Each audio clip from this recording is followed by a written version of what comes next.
A főiskola szenátusa Pro Academia Agriensi Juventutis díj kitüntetést adományozott Ország Ákosnak, játék- és szabadidőszervező tanárszakos hallgatónak, aki éveken át tanulmányi munkáján túlmenően a főiskolai hallgatói önkormányzat elnökeként sokat tett a főiskolai hallgatói közélet alakításáért és fejlesztéséért. Ezt a kitüntetést a főiskola szenátusa első alkalommal adományozta. A kitüntetéssel 170 000 forint pénzjutalom jár.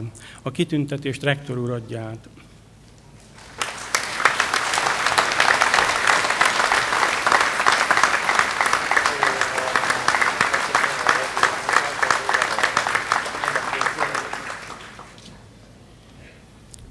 A szenátus jó tanuló, jó sportoló díjat adományozott Cseh Lilla első évfolyam